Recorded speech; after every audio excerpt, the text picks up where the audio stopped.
नमस्कार, आप देख रहे हैं न्यूज़ 8 और मैं हूं आपके साथ प्रीति भारद्वाज। शनिवार रात की दुनिया की नींद तब टूटी जब अमेरिकी बम वर्षकों ने ईरान के 3 अहम परमाणु ठिकानों पर भारी बमबारी की। अमेरिकी राष्ट्रपति डोनाल्ड ट्रंप के इस फैसले ने साफ कर दिया कि अब अमेरिका सीधे तौर पर इजरायल और ईरान के बीच जारी युद्ध में कूद चुका है। ट्रंप का ये कदम युद्ध को एक और खतरनाक मोड़ में धकेल सकता है।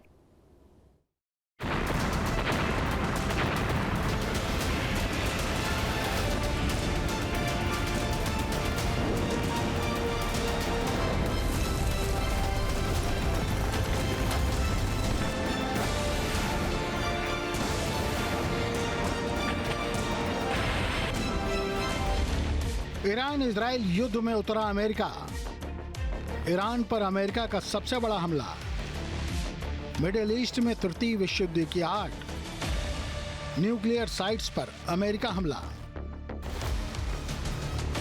13 जून को इजराइल ने ईरान के 6 न्यूक्लियर ठिकानों को निशाना बनाकर तबाह कर दिया था और ईरान के कई सैन्य ठिकानों को उड़ा दिया था। आईडीएफ ने 20 से ज्यादा ईरानी कमांडरों और 10 से ज्यादा परमाणु वैज्ञानिकों को भी मिट्टी में मिला दिया था। यह हमला 80 से ज्यादा फाइटर जेट्स ने किया था। इजराइल ने ईरान के 150 से ज्यादा ठिकानों पर एयर स्ट्राइक कर ईरान को धुआं कर दिया था। और इजराइल हमले के ठीक 10 दिन बाद इस युद्ध में अमेरिका की एंट्री हो गई। अमेरिका ने ईरान पर भीषण प्रहार कर मिडिल ईस्ट को हिला दिया। भारतीय समय के अनुसार रविवार की सुबह करीब 4:30 बजे अमेरिका ने ईरान के 3 परमाणु ठिकानों फोर्डो, नताज और इस्फहान पर बमबारी कर उसे तबाह करने का दावा किया है, जिससे तेहरान थर्रा गया। आधी रात को अमेरिकी बम धमाकों से ईरान की धरती हिल गई। अमेरिका ने एक ही हमले में ईरान के वो न्यूक्लियर ठिकानों को मिट्टी में मिला दिया जिसे दुनिया अजेय मानती थी। अमेरिका ने आधी रात को ईरान के Fordow enrichment plant, Natanz atomic facility centre और इस्फहान परमाणु टेक्नोलॉजी सेंटर पर ताबड़तोड़ हमला किया। अमेरिका ने ईरान के टॉप न्यूक्लियर प्लांट फोर्डो पर बमों की पूरी खेप गिरा दी, जिसके बाद ईरान में बारूदी जलजला आ गया। B-2 बॉम्बर ने अकेले फोर्डो पर 30 टन बारूद फेंका, जिससे धरती दहल उठी। ट्रंप ने ईरान पर हमले के 3 घंटे बाद देश को संबोधित किया। इस दौरान उन्होंने कहा कि ईरान की अहम न्यूक्लियर साइट्स ऑब्लिटरेट यानी कि पूरी तरह से तबाह कर दी गई है। फोर्डो पर बमों की एक पूरी खेप गिराई गई है। अमेरिकी राष्ट्रपति ने ईरान को धमकी देते हुए कहा कि अब उसे शांति कायम करनी चाहिए। अगर वो ऐसा नहीं करता है तो उस पर और बड़े हमले किए जाएंगे। A short time ago, the U.S. military carried out massive precision strikes on the 3 key nuclear facilities in the Iranian regime: Fordo, Natanz, and Esfahan. Everybody heard those names for years as they built this horribly destructive enterprise. Our objective was the destruction of Iran's nuclear enrichment capacity and a stop to the nuclear threat. Trump का एक स्पष्ट संदेश था कि अब Iran को इस जंग को खत्म करना ही होगा। इजराइल ने अमेरिका के इस भीषण अटैक पर खुशी जताई है। Congratulations, President Trump. Your bold decision to target Iran's nuclear facilities with the awesome and righteous might of the United States will change history. In Operation Rising Lion, Israel has done truly amazing things. But in tonight's action against Iran's nuclear facilities, America has been truly unsurpassed. It has done what no other country on earth could do. जानकारों का मानना है कि Iran के तेवरों को देखते हुए ही America इस युद्ध में कूदा। पिछले 10 दिनों से ईरान इजराइल पर भारी मिसाइलें दाग रहा था, जिसके बाद इजराइल के तेल अवीव और हाइफा में भारी बर्बादी देखी गई।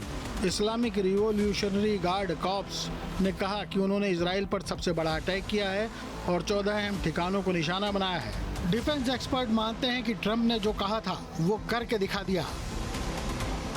That's exactly what the American president has said, and he has held out his threat and he has executed it in a very professional manner. The American military, they have achieved surprise despite the high predictability of what was going to happen. They have achieved surprise.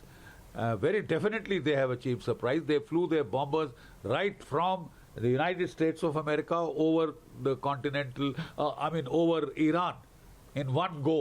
People thought they would land at Diego Garcia, rest, recoup, and then go in, but they have done it to achieve surprise. They've flown non-stop and engaged their targets. All three uranium enrichment facilities in Iran have been hit. Now it remains to be seen.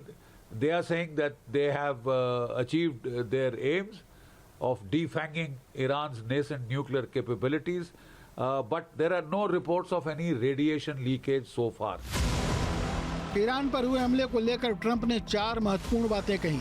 Trump ने बताया कि Iran की 3 nuclear facility Fordow, Natanz और Isfahan पर सटीक और बड़ा हमला हुआ है। हमले का मकसद ईरान की परमाणु क्षमता को खत्म करना और दुनिया को इसके परमाणु खतरों से बचाना है। ये हमले पूरी तरह सफल रहे और ईरान की ये परमाणु सुविधाएं अब तबाह हो चुकी हैं। या तो अब शांति आएगी या ईरान को और बड़ा नुकसान झेलना पड़ेगा। अगर ईरान नहीं रुका तो उसके बाकी ठिकाने भी मिनटों में खत्म हो जाएंगे। अचानक 3 न्यूक्लियर इंस्टॉलेशंस पे जो हमला किया ईरान ने, खासकर नतांज, फोर्दो और इस्फहान पर, और फोर्दो का जो हमला था वो ज़बरदस्त, क्योंकि उससे बार बार इजराइल मानता था कि उसको बर्बाद करना बहुत कठिन है, जिसके लिए उन्होंने B-52 बॉम्बर्स और अपने 6 बंकर बर्स्टिंग बम्स के द्वारा जो बर्बाद किया है। और फोर्दो और इस्फहान पे उसने अपने टमाहॉक मिसाइल्स का इस्तेमाल किया है। तो ये तीनों जो जहाँ पर डर था, अंदेशा था कि न्यूक्लियर बम बन सकते हैं या न्यूक्लियर प्रोग्राम्स ईरान कर रहा है, तो ये तीनों बर्बाद हो चुके हैं। अमेरिका ने जिन 3 परमाणु ठिकानों पर हमला किया है उसमें से पहला है फोर्डो एनरिचमेंट प्लांट, जो नतांज के बाद ईरान का दूसरा बड़ा यूरेनियम प्यूरिफिकेशन प्लांट है, जो ईरान की एक पहाड़ी में 295 फीट यानी 90 मीटर की गहराई में मौजूद है और इसका कंट्रोल ईरानी परमाणु ऊर्जा संगठन AUI के पास है। हवाई हमले में इसे आसानी से तबाह करना मुश्किल है। इसे सिर्फ GBU-57 बंकर बस्टर बम और B-2 स्टेल्थ विमान ही नुकसान पहुंचा सकते हैं। दूसरा एटॉमिक सेंटर है नतांज। ये एटॉमिक फैसिलिटी सेंटर तो सबसे बड़ा एटॉमिक सेंटर है। यहाँ 9 परमाणु बम बनाने जितना यूरेनियम मौजूद है। नतांज में एडवांस सेंट्रीफ्यूज लगे हुए हैं। इससे यूरेनियम 235 की सफाई होती है। इसे बेंजामिन नेतन्याहू ईरान का सबसे बड़ा परमाणु खतरा बता रहे हैं। वहीं तीसरे परमाणु टेक्नोलॉजी सेंटर इस्फहान पर भी हमला हुआ है, जहां यूरेनियम कन्वर्जन फैसिलिटी है और कच्चे यूरेनियम को गैस में बदला जाता है। यहां इस्फहान में ईरान का सबसे बड़ा एयरबेस है और अमेरिकी F-14 फाइटर जेट यहां मौजूद रहते हैं। यहीं इस्फहान में हथियार बनाने की फैक्ट्रियां भी मौजूद हैं। 13 जून को यहां इजराइल 3 ड्रोन से हमला कर चुका है। पूर्व सेना अधिकारी मानते हैं कि इस हमले के बाद या तो ईरान शांत हो जाएगा या फिर और दूसरे देश भी इस जंग में कूद जाएंगे। 21 जून की रात को अमेरिका ने जो ईरान के 3 न्यूक्लियर साइट्स के ऊपर हमला किया है, इससे जो अभी इजराइल और ईरान के बीच लड़ाई चल रही है उसमें एक नई दिशा आ गई है और लड़ाई भड़कने की जो है एक चांस बढ़ गई है, क्योंकि अमेरिका की डायरेक्ट इन्वॉल्वमेंट जो है वो शायद ईरान ही नहीं, कई और देश भी इसको बर्दाश्त ना करें। जैसे हाल ही में यमन ने तो अनाउंस भी कर दिया है कि वो भी ईरान के साथ इस लड़ाई में हिस्सा लेगा। तो इससे आगे क्या हो सकता है? अब आगे देखिए, सबसे पहली बात तो ये है कि क्या अमेरिका कंटिन्यू करेगा या सिर्फ इस बॉम्बिंग के बाद बंद कर देगा। अब आपको बताते हैं कि अमेरिका ने ईरान पर किन बमों और किन बॉम्बर विमानों से हमला किया। ये हमले B-2 स्पिरिट स्टेल्थ बॉम्बर विमान से किए गए हैं, जिनकी कीमत करीब 17,000 करोड़ रुपए है। इस विमान का वजन 71,000 किलो और टेक ऑफ लोड 1,71,000 किलो है। इसकी रेंज 12,000 किलोमीटर है और इसकी रफ्तार 1,010 किलोमीटर प्रति घंटा है। ये जमीन से 50,000 फीट ऊपर से हमला कर सकता है। डिफेंस एक्सपर्ट का कहना है कि ईरान तो इसे पहले ही भाप चुका था। हालांकि ट्रंप का ये स्टाइल है कि वो कहते कुछ और हैं और करते कुछ और। देखिए, जैसा कि ईरान ने खुद स्वयं बोला है कि ये अनएंटिसिपेटेड नहीं था, इसकी प्रतीक्षा की जा रही थी, लेकिन थोड़ा सा जिसमें ट्रंप का अपना एक स्टाइल, अपना एक अंदाज जो रहता है, उसके अनुसार उन्होंने वादा कुछ किया और उसे क्रियान्वित कभी और कर दिया। कहा कि 15 दिनों के बाद करेंगे और एक सप्ताह के अंदर ही उन्होंने कर दिया। तो ये हल्का सा अब लगा कि क्या हुआ, अभी तो दुनिया प्रतीक्षा कर रही थी। तुरंत ही यूरोप के साथ उनकी वार्ता चल रही थी। अब देखिए क्या है GBU-57 बम। इसकी कीमत करीब 29 करोड़ रुपए है और इसका वजन 13,600 किलो और विस्फोट 5,342 पाउंड का आ सकता है। ये धरती के 200 फीट नीचे जाकर फटता है।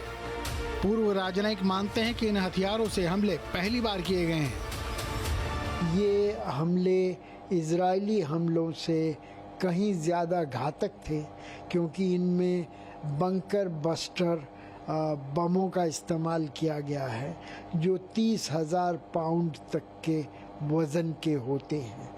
और ऐसे घातक बमों का इस्तेमाल दुनिया में पहली बार हुआ है और ये दुनिया में सबसे बड़े बम माने जाते हैं।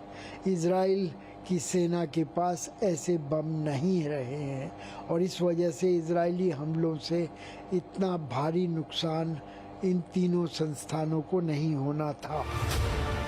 रविवार को इजराइल ईरान के बीच जारी संघर्ष का 10वां दिन है और अमेरिका स्थित human rights activities news agency के मुताबिक ईरान में 13 जून से अब तक 657 लोगों की मौत हो चुकी है और 2000 से ज्यादा घायल हैं।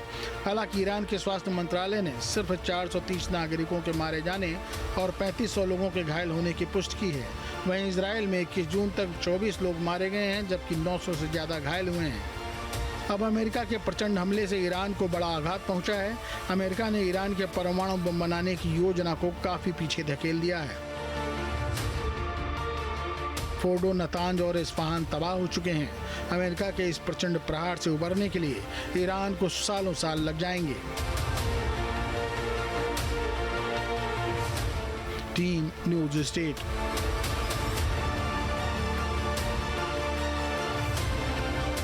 जहाँ भक्ति है हर शब्द में, कथाओं में छुपे हैं दिव्य रहस्य और ज्योतिष देता है जीवन को दिशा। धर्म से जुड़ी हर बातों को जानने के लिए हमारे चैनल स्तुति को सब्सक्राइब करें। चैनल पर जाने के लिए इस लिंक पर क्लिक करें।